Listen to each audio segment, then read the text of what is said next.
দালিলিক প্রমাণের ভিত্তিতে যে দেশের সম্পৃক্ততা পাওয়া যাবে তাদেরকেই দায়ী করা হবে বলে জানিয়েছেন পিলখানা হত্যাকাণ্ডে গঠিত তদন্ত কমিশনের চেয়ারম্যান অবসরপ্রাপ্ত মেজর জেনারেল আলম ফজলুর রহমান।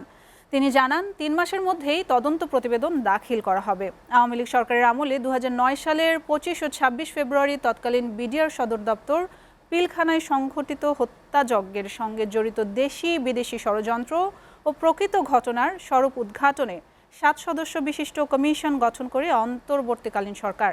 ইসমাইল সর্দারের প্রতিবেদনে দেখুন বিস্তারিত। Double million offer Walton fridge কিনে পেতে পারেন ২০ লক্ষ টাকা, রয়েছে কোটি কোটি টাকার নিশ্চিত উপহার। তৎকালীন আওয়ামী লীগ সরকার ক্ষমতায় আসার পরপরই ২০০৯ সালের ২৫ ও ২৬ ফেব্রুয়ারি নৃশংস হত্যাকাণ্ডের বাংলাদেশ হারায় মেধাবী সেনা কর্মকর্তাদের। তবে বিডিআর হত্যাকাণ্ড নিয়ে রয়েছে নানান প্রশ্ন। সেই দিন কেন বিডিআর মহাপরিচালক শাকিল আহমেদ সরকারের কাছে বারবার সহযোগিতা চেয়েছিল, তবুও কোনো সাড়া মেলেনি? কেন জিম্মি থাকা অফিসারদের উদ্ধার করা হয়নি?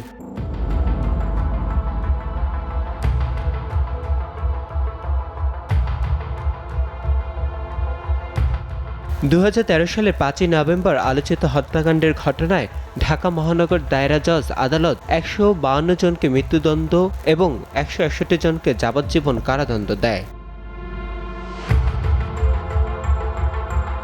২৪-এর গণ অভ্যুত্থানে শেখ হাসিনা সরকার ক্ষমতাচ্যুত হবার পর থেকেই আবারও আলোচনায় পিলখানার হত্যাকাণ্ড।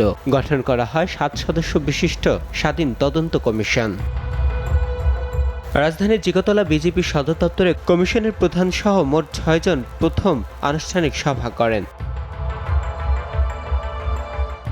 আলোচনা শেষে সাংবাদিকদের তদন্ত কমিশনের চেয়ারম্যান অবসরপ্রাপ্ত মেজর জেনারেল আলম ফজলুর রহমান বলেন, অল্প সময়ের মধ্যে এমন হত্যাকাণ্ডের ঘটনা পৃথিবীতে নেই। এই ধরনের ঘটনা পৃথিবীতে ঘটেনি যে একটা সামান্য সময় এত অফিসার, এত মানুষ নিহত হয়েছে। দেখেন, এটা একটা অন্য রকমের কমিশন যেখানে দেশি বিদেশি শক্তি ষড়যন্ত্রকে চিহ্নিত করতে আমাদেরকে দায়িত্ব দেওয়া হয়েছে। কোনো ব্যক্তি বা দেশ পিলখানায় হত্যাকাণ্ডের সঙ্গে জড়িত থাকলে তাদেরকে দায়ী করা হবে বলেও জানান কমিশন প্রধান।